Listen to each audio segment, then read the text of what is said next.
Welcome, everybody, once again to Undefined Reviews. We're your host, Chad Martin, JC Martin, as we discuss Episode 1 of The Mandalorian right there on Disney+. If you saw our Disney Plus episode last week, then you know how we were excited about Disney Plus coming to fruition. It's here, not without a few hiccups. We'll talk about that maybe in another episode. But right now, we were fortunate enough to catch The Mandalorian early. It was funny because they didn't really tell you. They kind of did a soft release on The Mandalorian. So they launched it a little bit early. They didn't advertise the fact they were going to do it. They did it. So if you happened to be up and getting everything set up, waiting, because you saw, if you went on Disney Plus's website, you saw the countdown timer. It told you when they were about to launch and all that good stuff. But then all of a sudden, it's like, play The Mandalorian now. Like, can you watch it now? You hit it, and yeah, you could watch it. So it was awesome. So I've seen it about 3 times. You've seen it probably 2 or 3 times now. I've seen it 3 times now. See, there you go. So we're about to give you our thoughts on The Mandalorian. We'll give you, look, spoiler warning. This one is full of spoilers. It's hard to talk about without really talking about what's going on with it. So if you haven't seen it, go watch it, and then come back and watch this video. Or whenever you do watch it, then come back and watch this video.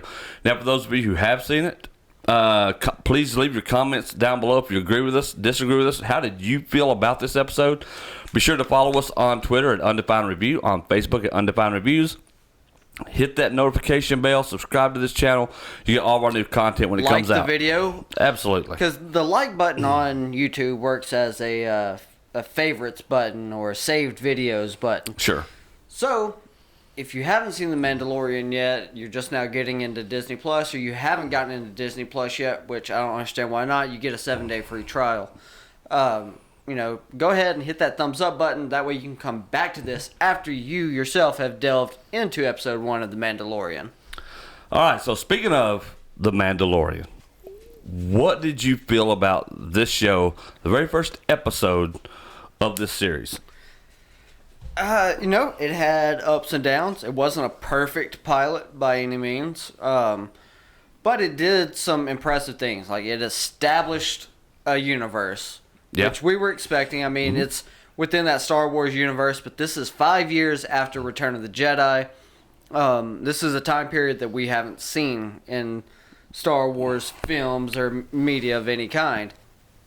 So it was cool to see how it starts off on this frozen ice planet, not unlike Hoth. I think this is more ice, less snow, like Hoth was. Yeah. But we get to start off the show as it should have, with the Mandalorian actually chasing down a bounty. And look, the Mandalorian is a lot like a Western. The final sequence is straight up Western. I mean, for me, the Mandalorian, I really like the series. I thought it was a very solid, like a spaghetti Western. It is. I mean, I think this is it's almost like a true pilot, right? Like you're trying to get one sent to order, and you shoot this, and this is what it is. This is what we're going for. Now, do I think this is going to be the end product? No, I think they'll only grow from here.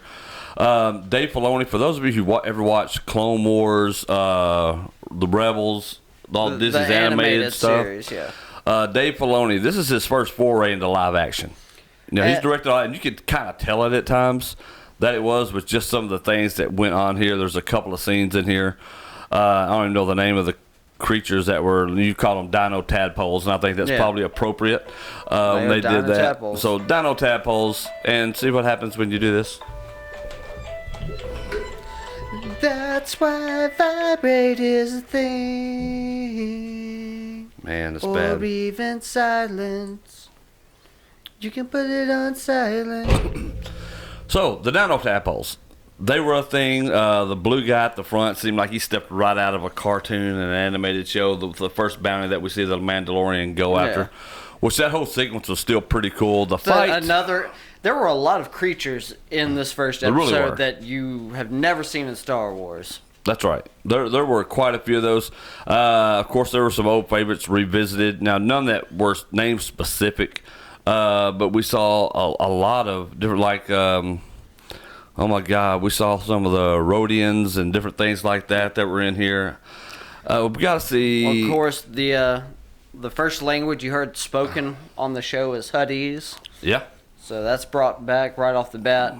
But, it had this... I think you summed it up by saying the Western thing, but, I mean, really it had that what's his name, Sergio Leone. Yeah, all the kinda spaghetti westerns. western Yeah. feel to it right off the bat, because you get that silhouette of your protagonist, walking away from the camera. If you've ever seen The Good, the Bad, and the Ugly, and for a lot of you younger film goers, you may never have. Old Clint Eastwood, we're talking about Right. spaghetti westerns and Sergio Leone. It's a great one to go watch because the opening reminded me of that in so many ways. Him walking into this bar, going after his bounty, guys trying to stop him. It was wasn't good. the typical way that you see these things going, where he goes up there, he confronts the guy that he's chasing down, captures him eventually after some kind of altercation, and takes him back Sure. to collect. On this one, we walk into a bar. I say we as the audience. We go into the bar almost a hair before the Mandalorian, where there's these guys picking on this blue weird fish alien thing that's not a fish because it can breathe oxygen. So they're picking on it, giving him a hard time, and then the Mandalorian shows up in the door frame. Well, these bullies then turn their attention to the Mandalorian. I'm guessing they were bounty hunters as well. But they turn their attention to the Mandalorian, who goes to the bar. This other bounty hunter is accusing the Mandalorian of spilling his drink, although he spilled it himself while he banged against the table while bullying the little blue fish, not fish guy. So the bartender says he'll pay for the drink to avoid the conflict. He goes to slide it. It's intercepted by the Mandalorian, who cracks it against one guy's skull. A brawl ensues, which this fight was way too slow. Literally the tempo of the fight was too slow. There was no one seemed to be in a hurry in this fight to try to incapacitate their opponent or do the utmost damage they could to him. But the Mandalorian finally gets the upper hand. The blue fish, not fish guy, thanks him for what he did. And then the Mandalorian did the reveal of, hey, you're my bounty and I'm here to get you. Bring you in hot or cold, which I thought was a very cool line. And, after they go to the ship, and that whole sequence happens. And I was really hoping that, like the blue dude, not really a fan. I think he served his purpose. I'm glad that he was a bounty, and hopefully he's not a character we'll see, because I don't think I could handle too much of him. Well, I think it was that rich, spoiled, pompous dude who thought he could get away with a lot of things, and once he realized he couldn't, he became really Weasley really quickly. I'll tell you what, the reveal inside of the Mandalorian ship, and we don't know the Mandalorian's name. At the beginning, one of the guys called him Mando because he's a Mandalorian. He has the Mandalorian armor, but we don't know his name as of yet in the show. So the reveal when the guy has to use the bathroom or the back tube, as he called it, and had to go down and find that, and he's scounging around the ship. He had to what did he say? Expel his thorax something? That's right. But when the revelation, when he realizes that there are all these other bounties on board and they're all frozen in carbonite, turns around, finds the Mandalorian there, and gets shoved in the carbonite freezer, and that's it. Which I thought that was cool that he had the carbonite freezer on his ship. It wasn't this big, incubating tube thing like what Han had in Empire. This one was just a little square door frame, more or less. We figured years later, it was not that many years later. But it was from Empire till 5 years after Return of the Jedi. You figure 8 years at most. 8 years, but they'd never tested on anybody until Empire. Then the word spreads around, maybe, that this is what happens, and now the Mandalorians. What would be cool? Let me have one of these portable freezing chambers on my ship, which is. Honestly, if you're a bounty hunter, this is a cool way to do it. You don't have to worry about anybody running off from you. Freeze them in carbonite, send them on their way. I thought it was great he went to deliver his stuff, his bounties. Carl Weathers is where we get to see Carl Weathers' character in here for a brief moment. Creed. That was a nice little scene that sets him up on this journey for this big bounty that he gets. And I loved it when he went to, I can't remember the character's name, but when he goes in there and the stormtroopers are in the room with him.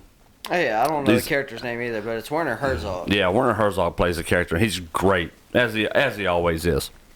He just has that presence about him, first of all. And when he walks in there, and these stormtroopers, obviously they have nobody to report to anymore, so they're picking sides, right? Right, because they're armor itself is stained. Like, you can tell it's old, ratty armor that they've been wearing for the last 5 years. Yeah, so that scene was cool. But that's where he gets this bounty, and he's sent on his way to retrieve this bounty, and it's supposed to pay him a lot of money. Right, and now there's Werner Herzog, who is a remnant of the Empire, which is why he has the stormtroopers with him. But there's also a doctor of some sort, whether he's a researcher or a medical doctor, we don't quite know. But they kind of have two different feelings on this bounty. The doctor wants the bounty returned alive, and this bounty's been sitting out for 50 years, and no one's collected it. But the researcher wants the bounty returned alive. Werner Herzog's character would say ideally, yeah, bring in the bounty alive, but if you don't, I understand that bounty hunting's complicated, I'm not that upset about it. And you figure his bounty's 50 years old, so either way he's going after this thing, and that's the information he has. Right. He arrives on the planet where his bounty is. Did we ever get the name of the planet? No. I don't think we did. I don't think we ever got the name to any of the planets. But he gets there. None of the planets, very few of the species. This is where it really got, I'll say it got silly because I love Nick Nolte's character. He plays an Argonaut. And he voices the Argonaut character. And the Argonaut looks really cool. Like the Jason Argonauts and we the were Argonauts? first seen in Bespin and Cloud City and Empire Strikes Back. And we really got to see those guys in here. We got to see this one character. And he was pretty cool. He kind of directed the Mandalorian on where he needed to go to find this bounty. Right, after he saved him from the dinosaur tadpole things. The dinosaur tadpoles, the silliest thing. The silliest thing about the dinosaur tadpoles is the fact that the Mandalorian has to learn how to ride one.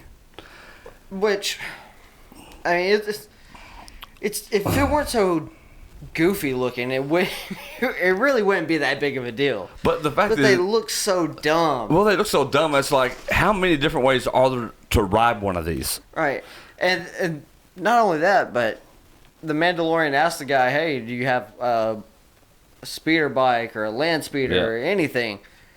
And the guy's like, "Nope, you got to learn how to ride the dinosaur tadpole to get where we're trying to go." Dinosaur tadpoles, man. It was about that silly. That was the silliest part of that. I probably could have handled it more if it had been a later episode, but this is your first introduction to these characters. And the Mandalorian character, I thought, didn't need this particular scene. It was the quickest training montage you will ever see. Yeah, it was interesting. But he gets on his way. He's led to this compound, and I think the best line was "I've spoken." That's Nick Nolte's character. His line is always "I've spoken," and he leaves off. He doesn't want any money. He wants the piece brought back. He says that in the sense of anytime he said his last piece about it, and you're not going to change his mind. That's it. I've spoken. He's done.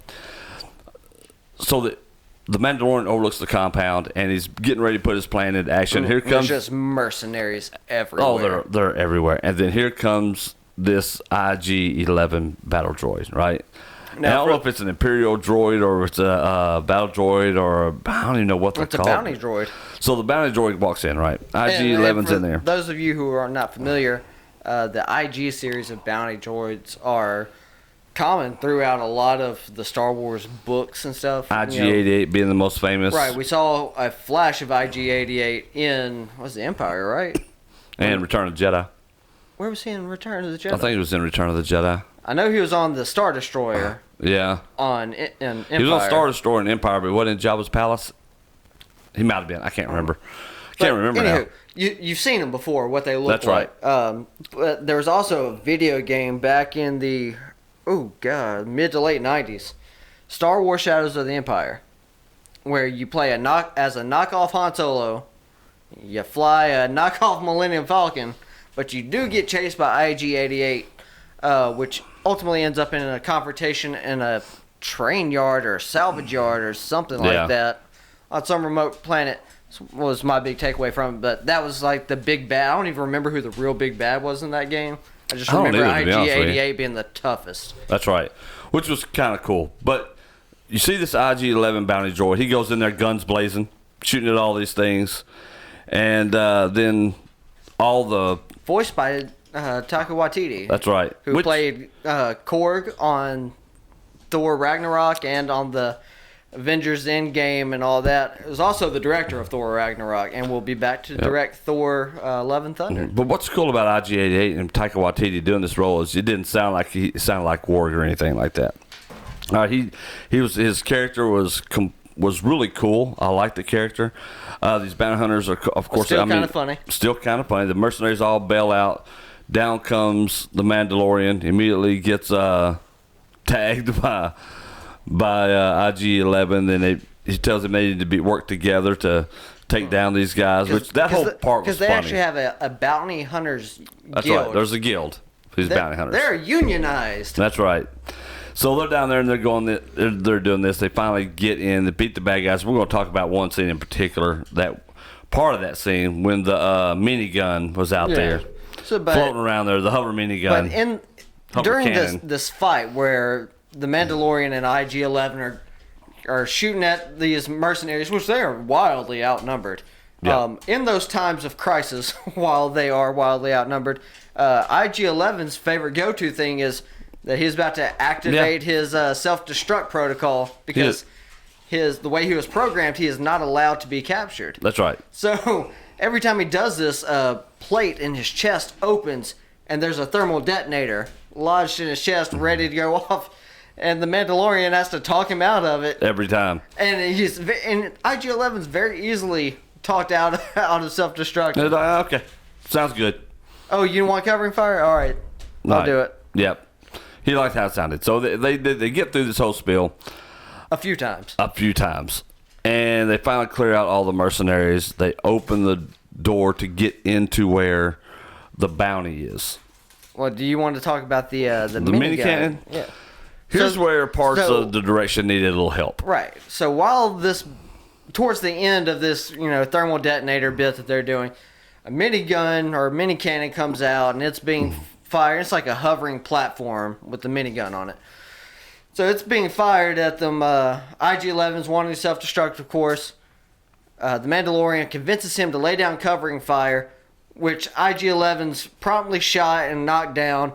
But that gave the Mandalorian enough time to expel out his little grappling hook thing that he has on his wrist, wraps it around one of the arms of the minigun, throws the enemy who is controlling it off of the platform, and then he uses it to obliterate people. But it's the way that he mounts the platform of the mini cannon that's so problematic, because he mounts it and spins around with his back turned to the numerous mercenaries trying to kill him, who can't hit him in the back for anything because Star Wars. And we see the point of view of the mercenaries. It's like, dude, you have a wide open shot. Absolutely, he's moving so slow around in a circle. You have a wide open shot. He should be dead. It was the dumbest direction I've ever seen in anything ever. I mean, absolutely spins around completely back exposed from the start to almost the finish. Yeah. By which that point, because he does a 180-degree turn here. Oh yeah. Or maybe a little more than that. Maybe 360. Maybe it's like Dude goes all the way around in a circle. 240. But he's coming almost all the way around. Ample time to get murdered. And then of course he turns around and he's Billy B.A. shooting people out of the air and all sorts of stuff, which was great. But it was just dumb how that went down. But then he uses the minigun cannon thing to shoot down the door frame to get to the bounty, like you were saying. They get in there. They find that there's another mercenary in there. They quickly dispose of him, and they realize, all right, where's this life form coming from? They find this small pod and realize it's in there. And like, this thing's supposed to be 50 years old. What is it? They open it up, and this was the big reveal and the big twist, and I loved it. I love the fact because there hasn't been any mention of what type race Yoda's people are. Right. You don't know what they are, so they're not named. And then this little green creature pops up over there. This cute little version of Yoda pops up over the top. IG-11 wants to kill him because that's what his contract said that it was killing. Right. The Mandalorian wants to take him in, but again, IG-11 says the contract says to kill him. There's a shot. Mandalorian takes out IG-11. He falls to the ground, and that final shot you see of him, putting his hand out towards the little Yoda creature, and the little Yoda creature putting his finger back, and that's how it ended. So what did you think about the ending? I thought the ending was cool. It was nice to see the reveal being whatever Yoda's race of people are. Yeah. Being in the basket, but what caught me off guard was the same thing that caught the characters off guard, the fact that this bounty is 50 years old, but it still looks like a baby. That's right. You know, I mean, I understand, yes, Yoda's people are incredibly small. Like, Yoda was only 0.66 meters high. That's how tall he was. But this actually has the features of a baby. You know, like, really. There's nothing mature about it at 50 years old. But even IG-11 makes the passing line that, you know, some species age differently than others. That's right. And that these might be able to live for centuries. Yep. So overall, it was a very cool episode, I thought. Absolutely. But and at the end, you know, after they roll the credits, they don't play the Star Wars theme ever. No. There's no opening Star Wars crawl. And then also at the end when they're doing the credits, there's like these cool paintings that they're of the Mandalorian and the characters he interacted with during the episode, just going in the background, which was also a nice little style to have in there because you obviously understand it's part of the Star Wars canon and all of that. Exactly. But it's still its own thing, separate from, you know, this whole Skywalker saga that we've been watching for the last 40 years. Yeah, I thought it was really cool. I loved getting to see this time period. The time period we've only read about in books, especially the Thrawn trilogy, is when we were first introduced into this time period, post original trilogy. And so it's cool. It'd be cool to see if any of these characters or any of that. I know we will never hear or see the main characters or anything like that, but anything referenced, come across any ships and things from that time period. So it's going to be interesting to see. And it's really going to be interesting to see where the series go. They're having 2 of them this week. Right. On launch day, and then Friday's another episode of it. Well, I think with it being so hotly anticipated, especially like being the first real original series on Disney Plus that was launched specifically for Disney Plus, it's going to be interesting to see how this dynamic with the Baby Yoda thing plays out. Yep. Do they just go ahead and write it off and be done with it? Does he turn in this bounty in the second episode? Or does something happen? Does he have some kind of moment of conscience? Or, you know, is there a moral or ethic line that gets crossed? Or maybe he takes out this Imperial guy, maybe even still takes his money, but makes off with the Baby Yoda thing. Yeah, you're invested now to see what happens to these characters. The most striking thing about this episode was how short it was. Yeah. I really expected it to be at least 45 minutes to an hour long, and it wasn't. No, credits and all, it's just a hair over 31 minutes. Yeah, so it was kind of amazing to me that that's really what we got there. But overall, I enjoyed the episode. I really can't wait to see what's next with it. It looked and felt like Star Wars, like I envisioned Star Wars to feel and to look, and so I'm excited about it. I'm excited to see going forward what happens with the Mandalorian. And I know a lot of people want, especially the people who read all the books, you know, these post Jedi books, the people that want Boba Fett in this. Yeah. You know, because everyone thought he was going to get his movie and whatever, and never materialized. Everyone thought he was going to get a series, but the series is The Mandalorian, not about Boba Fett. But does Boba Fett make an appearance? Does he tell a story about how he escaped the Sarlacc? That could be one thing to look out for. But honestly, I hope that if they do ever decide to explore that we'll see that years down the road. Yeah. You know, that maybe as a season 4 or 5 thing, or a way to end season 3. You know, Boba Fett in or some kind of room. Well, there's a lot of ways they can go with this, and I'm just excited that we have some Star Wars content that, because it's so separated from the original trilogy, it's from the Skywalker saga, that we don't have to hear a lot of complaining about it as far as, well, this is not what actually happens with this character because they're brand new characters. And so we get to see from a fresh point of view how these characters are going to grow in the Star Wars universe. It's the gritty Star Wars universe that I love, the look and feel of it. So I'm excited for it. I can't wait to see it again. Yeah, like you said, launch week, having 2 episodes is great for them because, like I said, it's a hotly anticipated show. And then hopefully we still get the 3rd episode earlier part of next week. Yeah, that'd be nice. So we could end up having 3 episodes within the span of a week. So, out of 5 reels, what do you give it?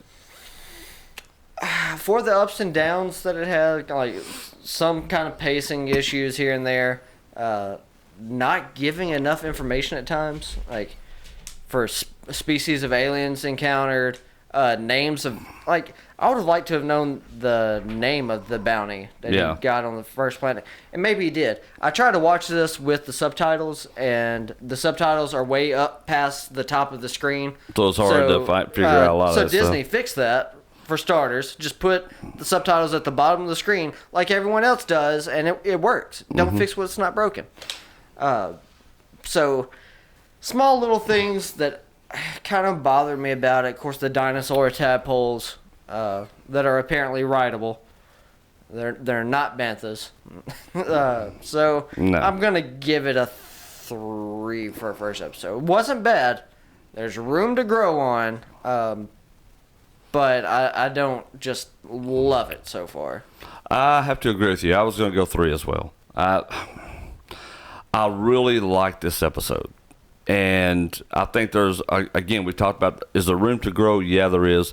Lots of room for improvement throughout this. I think this is like a true pilot right here, though. And so I don't have any problems with it. I don't hate it by any stretch of the imagination. I just think there's a lot of things that they could do and do better. Again, we didn't get enough information about the planets. Right. Pop the names up there. Details matter. They do. Information matters. Even if you don't put the names of the planet like physically on the screen. Say it. Yeah, just Something. just literally write it into the dialogue. It's not that hard. And there's lots of ways you can do that, and like you said, so George Lucas did that a lot in Episode 4. yeah. So I don't have a problem if they wanted to do like they did in Rogue One and put the names of the planets up there. I don't have a problem with that. If you want to say it, I feel do like it. now that's too Guardians of the Galaxy though. Like they've kind of made that their thing. Yeah, they really have. But again, though, anything you can do to help that out. I don't have a problem with them not having a crawl for that. That's fine. Because that seems like a Skywalker thing, saga thing to do now. So I'm really not worried about it. What are some hopes that you have for this season? Well, I want to know more about the Mandalorians. I'd like to know who he is, first of all. You know, he mentioned he's a foundling, and that we saw through a brief little flashback that his family got torn apart. His mother and father, who I'm guessing were there, and they probably killed him, whatever attack that was. How he became a Mandalorian or a part of that group and what they truly are. Are the Mandalorians a race of people, or are they just like a culture of people, like a subculture? People? So it'd be fun to see what that is. Just a group of warriors, or are you born a Mandalorian? You're born on this planet. Will it ever be answered whether or not they ever take their helmets off? That was a running gag at the very first of this with the blue fish thing. Right. Asking about that. I heard that you guys never take your helmets off, which would be ridiculous because you're gonna have to take your helmet off to eat and do other things, shower, just normal things you take care of yourself. But it was funny. So it'd be interesting to see that. It's funny that you said that because the first time I watched it, I couldn't really hear everything clearly that the blue fish, not fish guy was saying. Tried to use the subtitles to help me, but nope, they're up past the top of the screen, which helps no one, Disney. So I missed this bit, and I'm watching the Mandalorian walk around all these different places. I'm like, man, this dude just never takes that helmet off. It is glued to his head. Yeah, I mean, we know what he looks like. We just go Google Pedro Pascal, who plays the Mandalorian. Yeah. But it'd just be cool to see him in the uniform. It would be cool to see all that. Helmet. But I think that's what we'll see. I hope to see more of the Star Wars universe. Some of the old ships, as well as maybe something introduced, refitted ships, because there's not a whole lot of ship production, I'm sure, at this point in time, with the fall of the Empire, the New Republic taking over again, and trying to figure out how best to govern the galaxy. So there's a lot of things I want to see. I'm hoping we get something where he has some kind of interaction with a Jedi, or I'm thinking we're going to get some of that, where he actually squares off against him, because maybe the best part of the entire prequel trilogy was the Jango Obi-Wan fight. Yeah. So maybe we get this generation's version of that, which would be really cool. But we didn't even talk about the what was that steel that they used? Beskar. Yeah. So the Beskar steel is brought up several times in this one episode. Yeah. Guy talks about it at the beginning. The bounty hunter that we said they had the fight in the bar at the very beginning of the episode.